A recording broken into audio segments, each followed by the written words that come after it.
नमस्कार, मैं हूं शेफाली शर्मा और स्वागत करती हूं आपका हमारे इस हेल्थ बेस्ड प्रोग्राम में जिसका नाम है हेल्थ मैक्स।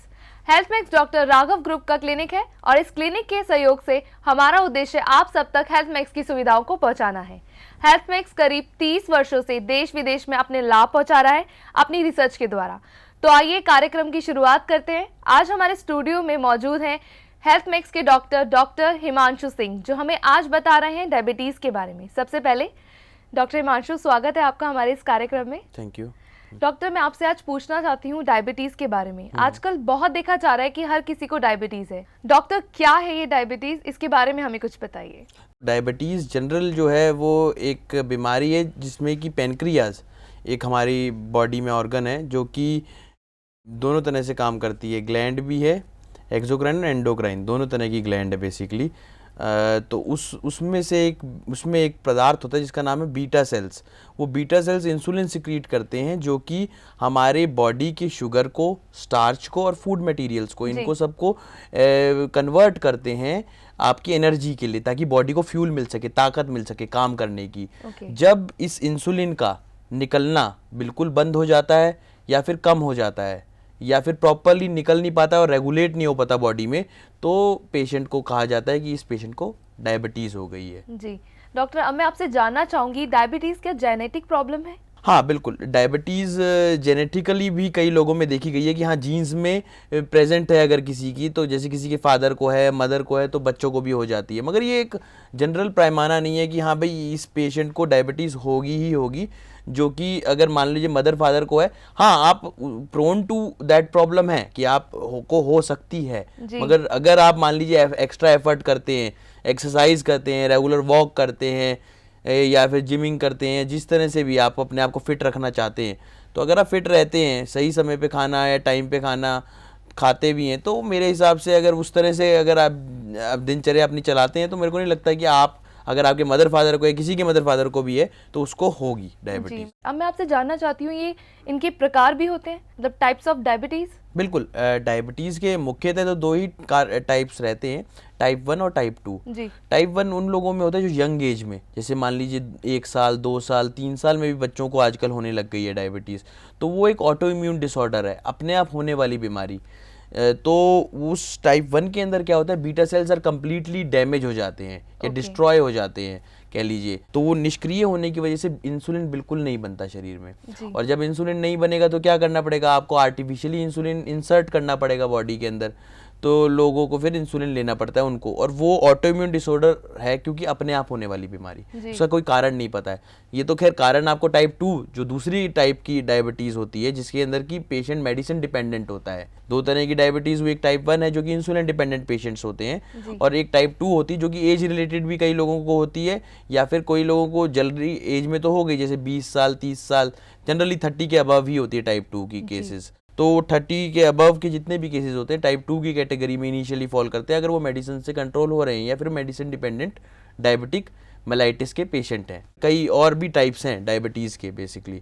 अगर हम बात करें तो जेस्टेशन डायबिटीज़, कई औरतों को प्रेगनेंसी में डायबिटीज़ हो जाती है, और 5 to 10% पॉपुलेशन इस तरह की भी है कि आफ्टर द प्रेगनेंसी भी वो कैरी फॉरवर्ड रहती है डायबिटीज़। उन औरतों को जनरली जो है वो इंसुलिन डिपेंडेंसी ज़्यादा रहती है, मेडिसिन से कंट्रोल नहीं हो पाता, तो वो भी टाइप 1 की कैटेगरी में later on they fall into that category. But उससे पहले अगर हम डायबिटीज़ की जनरल बात करें तो दो ही टाइप की रहती है, टाइप 1 और टाइप 2 की डायबिटीज़। जी डॉक्टर, अब मैं आपसे जानना चाहूँगी इसका कारण क्या है, क्योंकि ये बहुत देखा जा रहा है आजकल, हर किसी को इस चीज़ की प्रॉब्लम है। कारण तो डायबिटीज़ का स्टिल एक मिस्ट्री बनी हुई है हर एक के लिए कि क्या कारण है। जनरली अगर किसी बीमारी का कारण पता होता है तो उसका निवारण या उसका ट्रीटमेंट करना आसान हो जाता है। तो जनरल कारण तो कोई नहीं है, बट परसीव्ड कारण जिसे कहा जा सकता है, कि हम सोचते हैं लोग, या आम तौर पे ये धारणा है डॉक्टरों के बीच में भी और नॉर्मल पब्लिक में भी, कि इसके कारण जनरली जो होते हैं टाइप 2 की कैटेगरी में, तो एज रिलेटेड एक कारण हो सकता है। एक आजकल जो स्ट्रेस की ज़िंदगी है, अमूमन जो लोग स्ट्रेस लेते हैं, वो एक सीडेंटरी लाइफ, मतलब कि बैठे रहना, या जो भी काम है बैठा हुआ ही काम है। जैसे घर से गए तो गाड़ी में बैठ के चले गए, ऑफिस आए तो गाड़ी में ही आए, या फिर घर में बैठा खाना खाया और फिर सो भी गए, तो मतलब एक्सरसाइज का कहीं पे भी कोई टाइम नहीं रहा। लैक ऑफ एक्सरसाइज एक कारण ज़रूर है, प्लस आजकल खाने में भी एडल्ट्रेशन है, तो वो है या फिर एक्सेसिव एंटीबायोटिक का प्रयोग करना। हमारे यहाँ पे एक ये भी धारणा होती है कि कैसे मान लीजिए किसी को जुकाम हुआ, खांसी हुआ तो तुरंत एंटीबायोटिक शुरू हो जाती है जी। ये पहले वो देखते नहीं है कि हाँ भाई अभी मतलब कि अगर कंट्रोल हो सकता है तो प्रेफर करें कि अगर रोका जा सकता है अपने आप को तो एंटीबायोटिक का सेवन कम करें। बच्चों के लिए मैं बोल रहा हूँ जाहिर तौर पे, क्योंकि बच्चों में टाइप 1 की कैटेगरी में कई लोगों में ये देखा गया कि जैसे टाइफाइड हुआ, ज़्यादा हैवी डोजेज ऑफ आपने एंटीबायोटिक ले लिया तो उस ज़्यादा हैवी डोसेज से क्या होता है कि आपकी जो बॉडी के एंटीजेंस हैं वो एंटीबॉडीज़ इतने ज़्यादा बना देते हैं आपकी इन्फेक्शन को फाइट करने के लिए कि वो इन्फेक्शन को तो मार देते हैं। मतलब टाइफाइड तो आपका कंट्रोल कर दिया उन्होंने, मगर वो इतने हार्मफुल हो जाते हैं कि वो बॉडी के दूसरे ऑर्गन्स पे भी अटैक कर देते हैं जी। और इसी तरह से डायबिटीज़ में कैसे कि पेनक्रियाज जो हमारे ग्लैंड है उसके ऊपर इफेक्ट कर देते हैं और वो इफेक्ट करने से क्या होता है कि ये ऑर्गन के बीटा सेल्स जो है वो भी खराब हो जाते हैं, तो वो इस तरह से डेड हो जाते हैं, तो वो टाइप 1 की कैटेगरी में फॉल कर जाते हैं पेशेंट्स। तो इन कुछ चीज़ों का परहेज कह लीजिए या ध्यान रखना पड़ता है क्योंकि यही कारण भी हैं और यही निवारण भी हो सकते हैं। अगर मान लीजिए कोई एक्सरसाइज करता है तो उसको अपने आप को रोक सकता है भाई कि हाँ डायबिटीज़ नहीं होएगी। और खाने में सावधानियाँ या साफ़ सफाई रखना वो भी एक ज़रूरी है क्योंकि जैसे आजकल मिलावट का ज़माना हो गया है तो वो मिलावट को देखना कि ठीक है हम मिलावट भरा सामान तो सभी खा रहे हैं बट आप कम से कम खा रहे हैं। उसका तरीका यही है कि छील के खाएं जो भी खाना है, प्लस उबालें उसे या फिर कुछ समय तक ठंडे पानी में धोएं उसे या रख दें, तो वो एक सावधानी बरत सकते हैं हम खाने के रिलेशन में अगर हम बात करें। हाँ बिल्कुल। इसके अलावा जो मेन कारण है वो तो यही है जो जनरली हर जगह चलते हैं कि स्ट्रेस या लैक ऑफ एक्सरसाइज कह लीजिए या फिर जनरली कारण यही है कि मेडिसिन का कोई साइड इफ़ेक्ट बन जाए। तो वो कुछ कारण हैं जो कि कॉजेटिव फैक्टर्स हैं जिनको वजह से डायबिटीज़ हो सकता है, ऐसा माना जाता है। जी, जिस तरह से आपने हमें बताया कि ये कारण हो सकते हैं डायबिटीज़ के, अब मैं आपसे जानना चाहूँगी कि किसी को कैसे पता चलेगा कि वो डायबिटीज़ से पीड़ित है। हाँ, ये आपने अच्छा प्रश्न किया। देखिए अगर डायबिटीज़ से कोई पेशेंट पीड़ित है तो सबसे पहला टेस्ट अगर मैं कहूँ तो उनको ये कराना चाहिए कि एक फास्टिंग ब्लड शुगर लेवल या ब्लड ग्लूकोज का लेवल का टेस्ट कराएं। देखें कि यार 70-110 के बीच में है तो इसका मतलब है कि वो नॉर्मल है।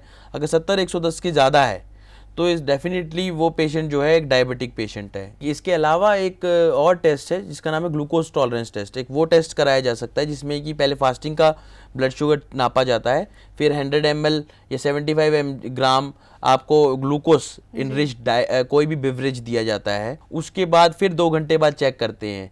अगर तो वो पेशेंट 140 के बिलो उसका शुगर लेवल रहता है तो डेफिनेटली वो डायबिटिक नहीं है। अगर 140 से लेके 199 mg/dl तक उसका शुगर लेवल रहता है तो वो एक प्री डायबिटिक स्टेज पे है कि इसको पेशेंट को डायबिटीज़ हो सकती है आगे चल के। और अगर 200 से अबव है तो डेफिनेटली उसको डायबिटीज़ है ये माना जाता है। तो ये 2 टेस्ट हैं जिनसे कि वो देख सकता है कि हाँ भाई इस पेशेंट को या कोई समझना चाहे या चेक कराना चाहे तो ये चेक करा सकता है कि मुझे शुगर है या नहीं है। जी, जैसे कि आपने हमें टेस्ट के बारे में बताया कि ये डायबिटीज़ के टेस्ट को अगर करवा लिया जाए तो पता चल जाएगा, मगर मैं अब आपसे सिम्टम्स के बारे में जानना चाहूँगी कि डायबिटीज़ के कोई सिम्टम्स हैं जिनसे पता चल सकता है कि डायबिटीज़ है हमें? हाँ बिल्कुल। देखिए सिम्टम्स इसमें सबसे बड़ा तो एक है कि अगर आपका 180 mg/dl मतलब कि 180 से ज़्यादा पीपी में खाना खाने के 2 घंटे बाद वाला शुगर रहता है जी, या फास्टिंग में भी रहता है तो हमेशा आप देखेंगे कि यूरिनेशन के लिए वो पहुंच जाएगा, रात के टाइम भी या दिन में भी। या फिर आप देखते हैं यूरिन किया किसी आदमी ने तो वहाँ पे चींटियाँ या जो एंट्स हैं वो सारी घूम रही हैं उसके आस पड़ोस में, तो वो डेफिनेटली ग्लूकोज उसके यूरिन से निकल रहा है। प्लस अगर उसको बार बार बहुत ज़्यादा थकान फील कर रहा है, प्लस सडन वेट लॉस भी हो रहा है उसका, तो वो भी एक कारण हो सकता है इसके अंदर कि हाँ भी इस पेशेंट को डायबिटीज़ हो सकती है। क्योंकि सडन वेट लॉस अचानक से कैसे हो रहा है, वीकनेस होगी, मुँह सूखना, थोड़ी थोड़ी देर बाद उसका मुँह सूखता है, ड्राइनेस आ जाती है मुंह के अंदर। मतलब बाहर तो जो ड्राइनेस है वो तो जनरली अगर वेदर के रिलेशन में ज़्यादा रहती है, मगर अंदरूनी उसका मुंह सूख रहा है, बार बार प्यास लग रही है या फिर थकावट है, तो ये कुछ छोटे मोटे से ही सिम्टम्स रहते हैं जनरली जिनसे हम पता लगा सकते हैं कि हाँ भी ये पेशेंट की चांसेस हैं कि ये डायबिटिक हो सकता है, इसको डायबिटीज़ हो। जी डॉक्टर, जैसे कि आपने हमें बताया कि ये सिम्टम्स होते हैं कि थकान ज़्यादा होती है, अब मैं आपसे जानना चाहूँगी जो डायबिटीज़ के पेशेंट्स होते हैं वो जनरल दवाइयाँ लेते हैं, क्या उसके भी साइड इफ़ेक्ट्स उन पर पड़ते हैं? बिल्कुल, देखिए डायबिटीज़ इन जनरल ही इस तरह की बीमारी है जिसके अंदर की दूसरी बीमारियां पैदा होती चली जाती हैं, जैसे जैसे बीमारी बढ़ती जाती है। कि उसको अगर डायबिटीज़ कंट्रोल नहीं है, शुगर लेवल्स का कंट्रोल नहीं है, तो डेफिनेटली किडनी फेलियर की कंडीशन बनेगी ही बनेगी, कि वो धीरे धीरे क्रॉनिक किडनी फेलियर का पेशेंट बनेगा। प्लस उसको न्यूरोपैथी, सुनपन जिसे हम कहते हैं, पैरों में सुनपन आ जाता है, उंगलियों की टिप्स पे आ जाता है, लॉस ऑफ लिबिडो भी कह सकते हैं, मतलब कि जिसको की इलास्टिसिटी नहीं रहती पेनिस में, एक वो भी एक परेशानी बनाता है डायबिटीज़। इसके अलावा डायबिटीज़ के साइड इफ़ेक्ट्स आपको पता है, किडनी फेलियर के अलावा हाई ब्लड प्रेशर भी कई लोगों में पैदा हो जाता है उसकी दवाइयाँ खाने से। क्योंकि जनरल जितनी भी दवाइयाँ हैं, आप हम बात करें एलोपैथी एस्पेक्ट्स में डायबिटीज़ की, वो डेफिनेटली उनके साइड इफ़ेक्ट सबसे पहला यही होता है कि वाटर रिटेंशन, बॉडी में पानी का रोकना करती है वो। और जब बॉडी में पानी रुकेगा तो डेफिनेटली आपका ब्लड का प्रेशर बढ़ेगा ही बढ़ेगा, क्योंकि हमारे शरीर में लिक्विड का अमाउंट बढ़ेगा, तो लिक्विड किस तरह से प्रेजेंट होगा, ब्लड के अंदर। अनटिल और अनलेस ब्लड नहीं होगा तो वो यूरिन के थ्रू निकल गया बाकी जो आपका लिक्विड था, क्योंकि पानी एज सच फॉर्म में नहीं प्रेजेंट होगा, ब्लड के फॉर्म में ही प्रेजेंट होगा, तो वो जो है डेफिनेटली क्या होगा कि उसमें भी शुगर बढ़ेगी। तो और उसके अलावा एक और चीज़ है कि आपकी आई साइट, रेटिनोपैथी डायबिटीज़ एक करता है, तो वो एक साइड इफ़ेक्ट पैदा होता ही होता है। दवाइयों से जो साइड इफ़ेक्ट अगर हम बात करते हैं, तो जनरली अगर हम बात करें ग्लीकाजाइड की या ग्लिम्पेराइड की, इनसे जनरली अगर किसी की किडनी में पहले से ही खराबी है, शुगर की वजह से हुई हो चाहे किसी वजह से भी हुई हो, और वो अगर ग्लीकाजाइड ले रहा है या ग्लिम्पेराइड ले रहा है, तो उनके अंदर अगर क्रेटिनिन उनका 1.5 से ज़्यादा है, तो वो दवाइयाँ उनके लिए और भी घातक साबित हो सकती हैं, कि उनकी किडनी फर्दर डाउन और डैमेज होएगी। उसके अलावा अगर हम मेटफॉर्मिन की बात करें, तो मेटफॉर्मिन का भी ये सबसे बड़ा साइड इफेक्ट है कि एक तो वो बॉडी के अंदर वेट बढ़ाता है, मतलब ओबेसिटी और पैदा करता है। ज़्यादातर आप देखेंगे तो डायबिटिक पेशेंट ओबेस तो वैसे ही होते हैं, प्लस वाटर रिटेंशन होएगी तो शरीर में और वजन बढ़ेगा, बीपी भी बढ़ेगा, क्योंकि अगर शरीर में पानी भरेगा जैसा मैंने आपको बताया, तो वो एक कारण साइड इफ़ेक्ट बनाएगा। इसके अलावा एक और सेकंड साइड इफ़ेक्ट अगर हम बात करें तो वो होता है एब्डोमिनल डिस्कम्फर्ट का, कि पेशेंट को दर्द पेट में फील होता है, ये एक साइड इफ़ेक्ट है मेटफॉर्मिन का। अगर हम बात करें दूसरे सेट ऑफ मेडिसिन की, जैसे रोजीग्लिटाजोन है या पायोग्लिटाजोन है, ये कुछ दो सेट्स ऑफ मेडिसिन है, जिसमें कि अब रोजीग्लिटाजोन तो बैन कर दी है गवर्नमेंट ने, क्योंकि वो इतनी ज़्यादा साइड इफ़ेक्ट्स थे कि शुगर तो वो कम करती थी, मगर बहुत ज़्यादा साइड इफ़ेक्ट्स के साथ। एक तो वाटर रिटेंशन की बात कर रहे थे, एब्डोमिनल डिस्कम्फर्ट की बात कर रहे थे, ओबेसिटी को बढ़ावे की बात कर रहे थे, प्लस वो लिवर के अंदर इनसफिशिएंसी, मतलब लिवर की भी प्रॉब्लम बढ़ावा देती थी अगर किसी को लिवर थोड़ा सा डैमेज है। तो वो एक और हार्मफुल दवाई थी जिसको अभी बैन किया गवर्नमेंट ने। पायोग्लिटाजोन तो अभी चल रही है, उसके साइड इफेक्ट्स थोड़े से कम है एज कम्पेयर टू रोजीग्लिटाजोन के, मगर रोजीग्लिटाजोन भी बंद कर दिए गवर्नमेंट ने अब। इसके अलावा हम वोग्लीबॉस, एक और सेट ऑफ मेडिसिन है जिसके एक और साइड इफेक्ट है कि डिस्कम्फर्ट वो पेट में करती है। इसके अलावा अगर इसका क्रेटिनिन लेवल 2.5 से अबव है तो वो फर्दर डाउन किडनी की प्रॉब्लम को और बढ़ावा देती है, किडनी फेलियर जल्दी हो जाएगा। तो ये कुछ साइड इफेक्ट्स तो हो गए दवाइयों के। अगर हम बात करें यहाँ पे इंसुलिन के साइड इफेक्ट्स की, जो इंसुलिन के इंजेक्शन हम लेते हैं या पेशेंट लेते हैं, उन इंजेक्शन के सबसे बड़ा साइड इफेक्ट तो यही है कि अगेन वो ओबेसिटी को बढ़ावा देता है, वाटर रिटेंशन करता है, जैसे सब करते हैं। इसके अलावा वो मेडिसिन से, तो डॉक्टर्स बोलते हैं कि भाई वो मेडिसिन से बेटर रहता है कि इंसुलिन लो, क्योंकि मेडिसिन के ज़्यादा साइड इफेक्ट्स हैं इंसुलिन से।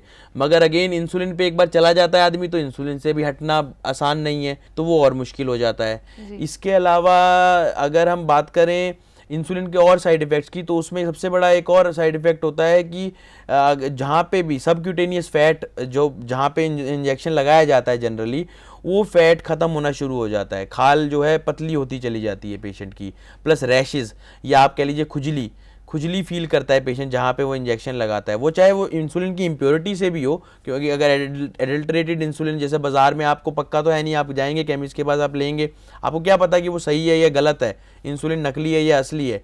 तो वो एक और है कि अगर इंसुलिन इम्प्योर होगा तो डेफिनेटली आपको जो है वहाँ पर हाइपरट्रॉफी या एट्रॉफी ऑफ लिपिड भी होएगा, मतलब सबक्यूटेनियस फैट का, कि या तो सूजन आ जाएगा या फिर वो कम हो जाएगा। तो इस तरह का इम्प्योरिटी का साइड इफेक्ट है जो कि इंसुलिन के इंजेक्शंस बनाते हैं।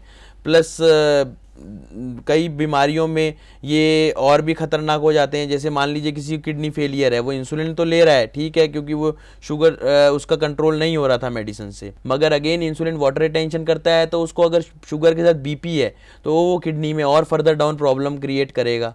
तो ये कुछ सेट्स ऑफ साइड इफेक्ट्स हैं जो कि इन मेडिसिन के और इंसुलिन इंजेक्शन के हैं, मगर क्या करें, पेशेंट को लेना पड़ता है क्योंकि और कोई चारा नहीं है पेशेंट के पास। ठीक है, थोड़े बहुत साइड इफेक्ट्स तो हर चीज़ के होंगे, मगर ये चीज़ है कि अब मरता क्या ना करता वाली स्थिति होती है, तो पेशेंट को दवाई लेनी ही पड़ती है। जी डॉक्टर हिमांशु, अब मैं आपसे जानना चाहती हूँ कि हेल्थ मैक्स में डायबिटीज़ का उपचार क्या है? देखिए, इसमें अगर हम जनरल ट्रीटमेंट की बात करें तो जनरल ट्रीटमेंट तो जैसा मैंने आपको बताया कि मेडिसिन के थ्रू या इंसुलिन इंजेक्शंस के थ्रू लेते ही हैं लोग, मगर उन ट्रीटमेंट का सबसे बड़ा साइड इफेक्ट ये है जो हमने बताया, हमने बात करी इससे पहले भी कि साइड इफेक्ट्स बहुत सारे हैं।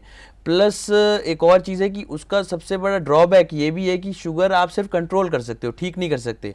और मैं यहाँ पे आपको बताना चाहूँगा, दवाइयों से, चाहे वो आयुर्वेदिक हो, चाहे वो यूनानी हो, चाहे वो एलोपैथी हो, किन्हीं भी दवाइयों से कभी भी शुगर ठीक नहीं हुआ सकता। जैसे लोग क्लेम कर देते हैं कि 10 दिन दवाई खाओ तो हमारी ठीक हो जाएगी शुगर, या 90 दिन दवाई खाने से शुगर ठीक हो जाती है, ऐसा कुछ नहीं होता। शुगर ऐसे ठीक कभी नहीं हो सकती दवाइयों से, सिर्फ केवल शुगर कंट्रोल तो ज़रूर हो सकती है एक सर्टेन टाइम पीरियड के लिए, वो भी क्योंकि आप देखिए हर एक दवाई जो आती है ना उसका एक शेल्फ लाइफ होता है, 6 महीने वो काम करेगी, साल भर काम करेगी या 2 साल काम करेगी, फिर डॉक्टर शफल करता है, 2 ड्रग थेरेपी में चलता है। जैसे एक दवाई दे रहा था पहले, अब वो 2 दवाइयाँ दे रहा है, फिर 3 दवाइयाँ दे रहा है, या फिर 3 दवाइयों के साथ इंसुलिन ले रहा है। वो सब तामझाम के बाद वो कंट्रोल कर पा रहा है, उस बीमारी को ठीक नहीं कर पा रहा। जहाँ तक बात है हेल्थ मैक्स क्लिनिक की, तो हमारे पास इसका बहुत सफलतम उपचार है, और ये आज से नहीं है, लगभग हम 20 ईयर्स की रिसर्च के बाद, लास्ट 10 ईयर्स से हम पेशेंट्स को, ये एक मशीन है जिसका नाम है डायबाट्रॉन, वो दे रहे हैं लोगों को। और डायबाट्रॉन एक इस तरह की मशीन है जिसकी यूज़ अगर कोई ईमानदारी से करता है, देखिए ऐसा होता है कि कई बार आदमी बात तो करता है कि भाई ये ट्रीटमेंट है हमारे पास, मगर हम यहाँ पे झूठा क्लेम नहीं कर रहे, और ना ही हम कोई नीम हकीम है या झूठे डॉक्टर वाली कहानी नहीं है। रियल डॉक्टर्स हैं सारे के सारे, कोई एक्टर्स नहीं है, और प्लस क्वालिफाइड डॉक्टर की टीम है हमारी। तो उनकी इतने 20 साल की रिसर्च के बाद हमने ये प्रोडक्ट मार्केट में कह लीजिए या पेशेंट्स को देना शुरू किया लास्ट 10 ईयर्स से, और उसके अंदर मैंने यही देखा है अब तक कि 100% हमारा रिजल्ट है। हाँ, उन लोगों में रिजल्ट बिल्कुल नहीं है जिन्होंने मशीन तो लेके गए मगर जो है लगाई नहीं या यूज़ नहीं किया उसे। तो अनटिल अनलेस आप पूरी तरह से उसको टाइम नहीं देंगे किसी भी ट्रीटमेंट को, या रेगुलरली उसे यूज़ नहीं करेंगे, जिस तरह से हमने बताया उस तरह से यूज़ नहीं करेंगे, तो डेफिनेट है कि आपको उसका रिजल्ट नहीं मिलेगा।